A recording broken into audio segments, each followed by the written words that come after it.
আমাদের খাদিজা এডিটিং এর সকল প্রকার পার্ট গল্প দেখতে আমাদের চ্যানেলটি সাবস্ক্রাইব করে পাশে থাকা বেল আইকনটিতে ক্লিক করে অল নোটিফিকেশন অন করে দিন। মাঝরাতে ঘুম ভেঙে যাওয়াটা নবনীর জন্য ভীষণ বাজে ব্যাপার। ওর রাতে ঘুমের সমস্যা হয়, ভয়াবহ সমস্যা। অনেকটা ইনসোমনিয়ার মতো আছে ওর, সহজে ঘুম আসে না। আবার ভুল করে কখনো ঘুম চলে আসলেও তা যদি ভেঙে যায়, হাজার অনুরোধ উপরোধেও বেচারা আর ধরা দেয় না। আজকেও ঘুম ভেঙে গেছে, তবে সাধারণ কারণে নয়।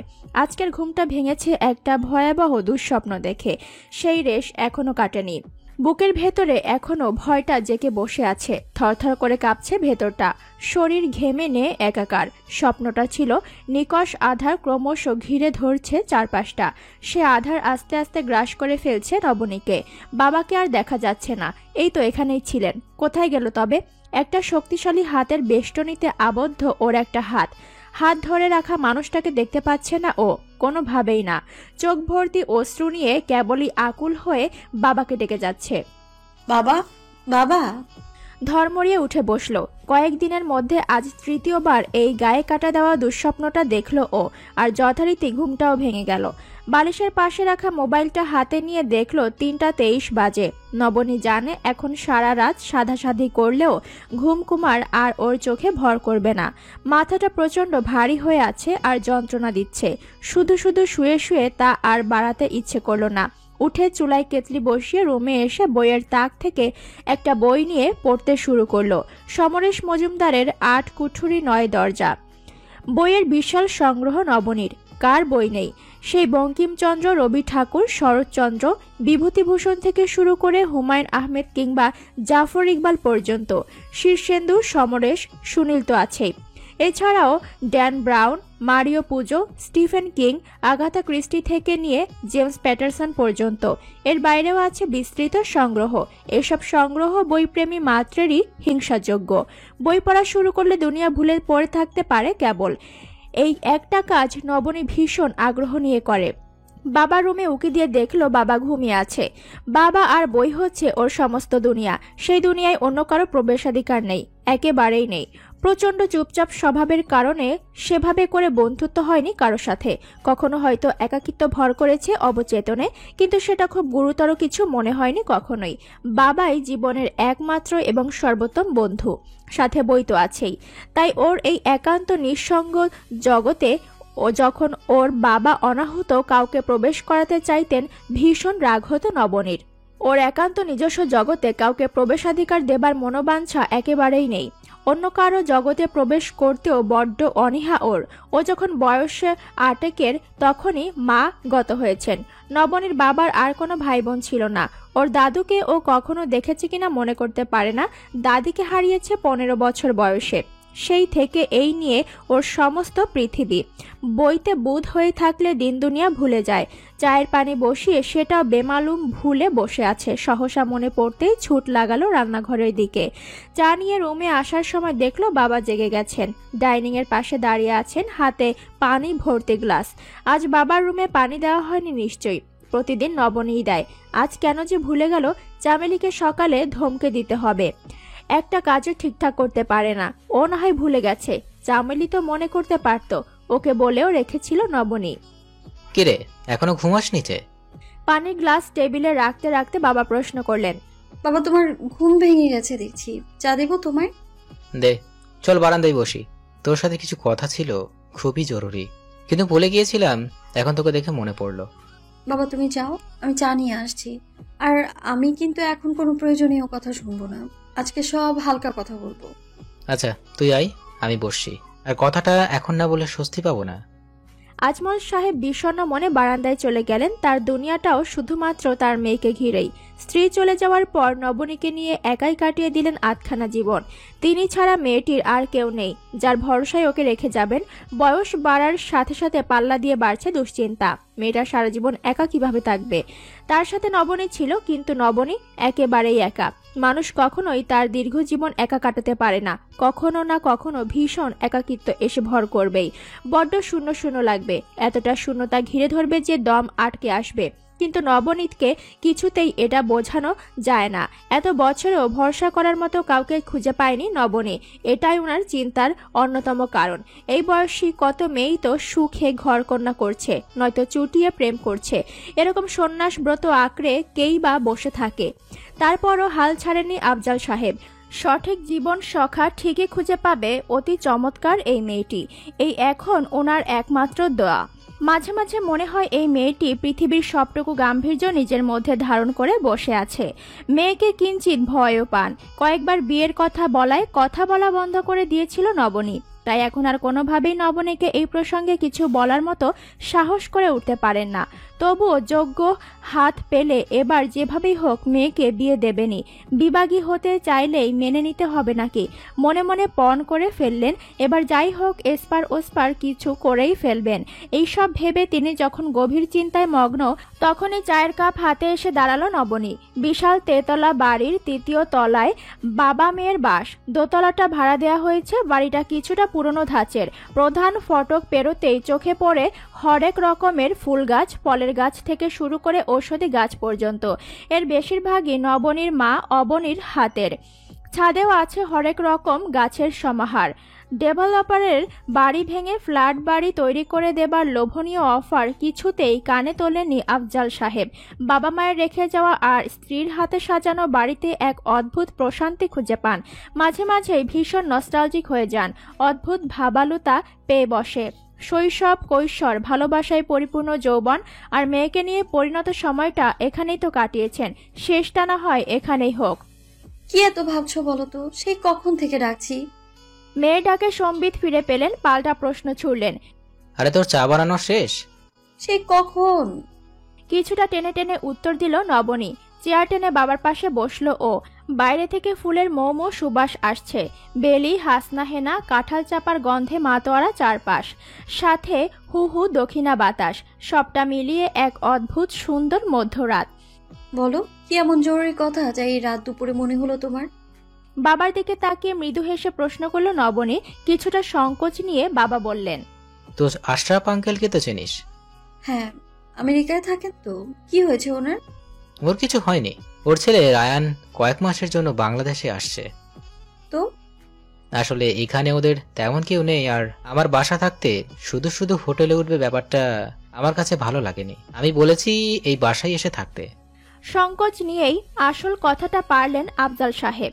কোথায় মেয়ে ওনাকে ভয় পাবে তা না, উল্টো উনিই কিনা মেয়েকে ভয় পাচ্ছেন। উল্টো ধারা বুঝি একেই বলে। কিন্তু আমাদের এখানে তো কোনো ঘর ফাঁকা নেই। কেন? গেস্ট রুম ফাঁকা আছে না? থাক, ওটা বাদ দে। ওটা একটু ছোট। লাইব্রেরি ঘরের পাশের রুমটা তো খালি। এতদিন থাকবে? হোটেলে এতদিন থাকা যায় নাকি?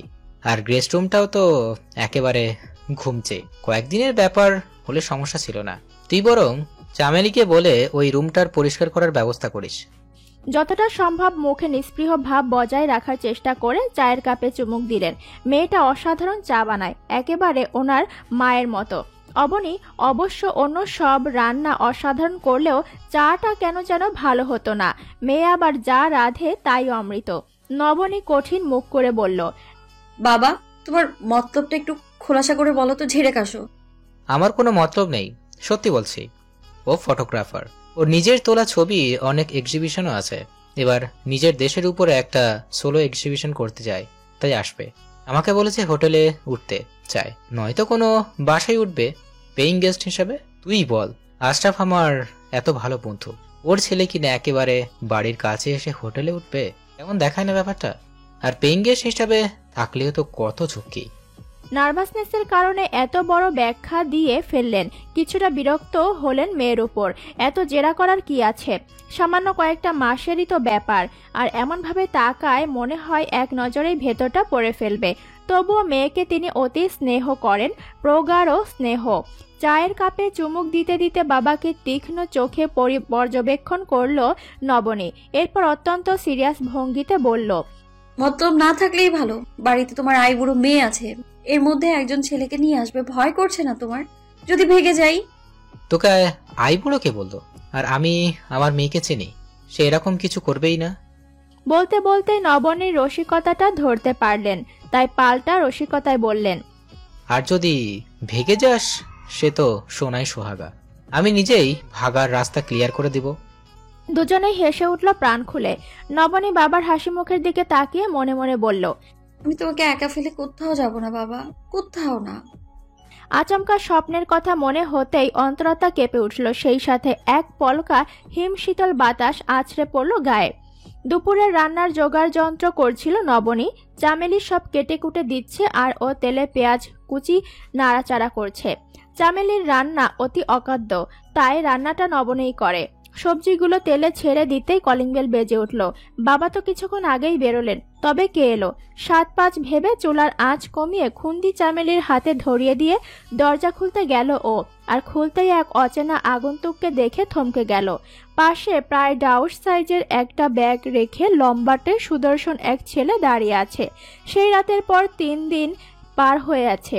বাবার বন্ধুপুত্রের আগমনের কথা বেমালুম ভুলে বসে আছে ও। যদিও পরের দিনই রুমটা পরিষ্কার করিয়েছে নিজে দাঁড়িয়ে থেকে, তারপর এ নিয়ে বাবার সাথে আর কোনো কথা হয়নি। আপনি কে? কপাল কুঁচকে জিজ্ঞেস করলো নবনী। পূর্ণ দৃষ্টিতে তাকিয়ে জিজ্ঞেস করলো আগন্তুক। চোখ দুটো আশ্চর্য মায়াময়, গভীর কালো চোখে ঘন পাপড়ি। ছেলেদের চোখের পাপড়ি এমন হয় নাকি? হ্যাঁ, কিন্তু বাবা তো বাসায়। এটুকু বলতে বুঝতে পারলো এই সেই অতিথি, তাই ছেলেটা কিছু বলার আগেই ও বলল, আপনি আশরাফ আঙ্কেলের ছেলে? নামটা বাবা কি যেন বলেছিল কিছুতে মনে করতে পারলো না। তবে এমন প্রশ্নে এতক্ষণ ধরে মুখে ঝুলে থাকা হাসি একেবারেই ম্লান হলো আগন্তুকের, তবে অল্পতেই সামলে নিল। হ্যাঁ, আমি রায়ান আশরাফ। তুমি নিশ্চয়ই আফজাল আঙ্কেলের মেয়ে। নবনী মাহমুদ। আর আমি আপনার বন্ধু বা পরিচিত নই, তাই তুমি করে বলবেন না, আমার একদমই ভালো লাগে না এটা। বাবা যতই মুখে বলুক কোনো মতলব নেই, এটা নবনী একেবারেই বিশ্বাস করে না। কোনো অভিসন্ধি না থেকে পারেই না বলে ওর দৃঢ় বিশ্বাস। সেই অভিসন্ধি বানচাল করতে এটা একেবারেই মোক্ষম সুযোগ। ফার্স্ট ইমপ্রেশন বলে কথা আছে তো, সেই চেষ্টা থেকেই আপনি তুমি বিষয়ে কথাবার্তা শুরু করলো ও। আদতে এসব নিয়ে খুব একটা মাথা ব্যথা ওর কোনো কালেই ছিল না। ওর সহসা এমন কথায় রায়ান কিছুটা ঘাবড়ে গেল। শ্যামলা গড়নের সাদামাটা নিরীহ চেহারার এই মেয়ের কাছে এত কাঠিন্য আশা করেনি ও। এমন চাচাছোলা কথায় কিছুটা অপ্রতিভ বোধ করলো। খানিকটা সময় নিল নিজেকে সামলে নিতে। হঠাৎ এমন আক্রমণাত্মক কথায় প্রথমে ভড়কে গেলেও পরে রাগ হলো কেন যেন, তাই রায়ানের উত্তরটা কিছুটা তেরা গোছেরই হলো। তুমি তো আমার থেকে ছোটই হবে, আর দেখেও 20-22-এর বেশি মনে হচ্ছে না। এরকম পুচকে মেয়েকে আপনি বলবো কেন? একে তো বাবার ওপর রেগে আছে এই ছেলে আজই আসবে, তা ওকে জানায়নি বলে। অন্যদিকে এক অচেনা অজানা ছেলে ওকে পুচকে বলেছে, বিষয়টা ঠিক হজম হলো না নবনীর। দ্বিগুণ আক্রমণাত্মক ভাবে উত্তর দিল, অপরিচিত প্রাপ্তবয়স্ক মেয়েদের আপনি বলতে হয়। অবশ্য আপনার মতো ডিসকার্টিয়াস লোকের কাছ থেকে আর কি আশা করা যায়? আপনার জেনে রাখা উচিত, আমি মোটেও বছর 20-22-এর কেউ নই। হতভম্ব হয়ে গেছে রায়ান। একেবারে প্রথম আলাপে কেউ কারোর সাথে এভাবে কথা বলতে পারে? অবিশ্বাস্য। মাথার কপালের শিরা দপদপ করছে ওর। দীর্ঘ জার্নির ক্লান্তি তো আছেই, এর মধ্যেই অসভ্য মেয়েটার কথার কারণে জর্জরিত হয়ে ধৈর্য হারিয়ে ফেলেছে। আপনি বুঝি খুব পোলাইট, ডিসেন্ট? গেস্টকে বাড়ির বাইরে এতক্ষণ দাঁড় করিয়ে রেখে তাকে এরকম জ্ঞান দেওয়া কোন সভ্যতার অংশ আমাকে বলবেন আপনি? তাচ্ছিলের সুরে ক্যাটকেটিয়ে হেসে আপনি শব্দটায় বাড়তি জোর দিয়ে বলল রায়ান। রায়ানের এই হাসি ওর কাছে স্রেফ অধ্যত্ত ছাড়া আর কিছুই মনে হলো না। পূর্ণ দৃষ্টিতে রায়ানকে একবার জরিপ করলো শুধু। কোনো ইন্টারন্যাশনাল ফ্যাশন ম্যাগাজিনের কভার থেকে উঠে আসা সুপার মডেল বলে ভ্রম হচ্ছিল। অসম্ভব হ্যান্ডসাম আর এই অদ্ভুত সুন্দর মায়াময় গভীর চোখের যে দীর্ঘদেহী সুবেশী অবয়বটা রাজকীয় ভঙ্গিতে ওর সামনে দাঁড়িয়ে আছে, সে যে অনেক ললনার ঘুম হারাম করেছে একথা নির্দ্বিধায় বলা যায়। কিন্তু নবনীর মনে হলো এর উদ্ধত্তের প্রধান কারণই এই সৌন্দর্য। চারপাশে সুন্দরী মেয়েদের আনাগোনায় যে এই ছেলের মধ্যে এমন দাম্ভিকতা এনে দিয়েছে, সে বিষয়ে নবনী একেবারে সুনিশ্চিত হয়ে গেল যেন। তবে এই বাহ্যিক সৌন্দর্য ছাড়াও রায়ান যে ইতিমধ্যেই ওর একটা অন্যতম প্রধান গুণের প্রকাশ ঘটিয়েছে, এটা নবনীর একেবারেই দৃষ্টিগোচর হয়নি। আজন্ম ভিনদেশে লালিত এক ছেলে পরিষ্কার বাংলা কথায় বলছে, এটা নিশ্চয়ই বিশাল বড় দক্ষতা। ওর যেখানে বেড়ে ওঠা সেখানে এসব আপনি তুমির কায়দা কানুন না জানা অত্যন্ত স্বাভাবিক। এটা নবনীও খুব ভালো করে জানে। আর এই কথার লড়াই নবনী জেনে বুঝেই শুরু করেছে। রায়ান এখানে শুধুই প্রত্যুত্তর দিয়েছে। তা সত্ত্বেও কেন যেন রাগে ভেতরটা ফুঁসে উঠল। তবে এ যাত্রায় ক্ষান্ত দিল, কারণ সত্যিকার অর্থেই ছেলেটাকে ভীষণ ক্লান্ত দেখাচ্ছিল। আর নবনী কোনোভাবেই অমানবিক নয়, দরজা ছেড়ে দাঁড়িয়ে বলল, আসুন, ভেতরে আসুন। আরেকটা কথা, গেস্ট যদি আমার ঝগড়াটে হয় তবে আমার কি দোষ বলুন তো? রায়ান জানে ওর উত্তর দিতে গেলে আবার উত্তর দিক থেকে কথা আসবে, তাই আপাতত সুবোধ বালকের মতো হার মেনে নিল। এখন এই মুখরা অভব্য মেয়েটার সাথে ফালতু বিষয় নিয়ে কথা খরচ করার কোনো মানেই হয় না। আগে গোসল করে ফ্রেশ হয়ে লম্বা একটা ঘুম দেয়া বেশি প্রয়োজন ওর জন্য। এই মেয়ের তীক্ষ্ণ কথার বাণের জবাবে তীর ছোড়ার সময় বয়ে যাবে না নিশ্চয়ই। সামনে অবারিত সময় পড়ে আছে। শুধু একবার অগ্নি দৃষ্টি মেলে নবনীর দিকে তাকিয়ে বলল,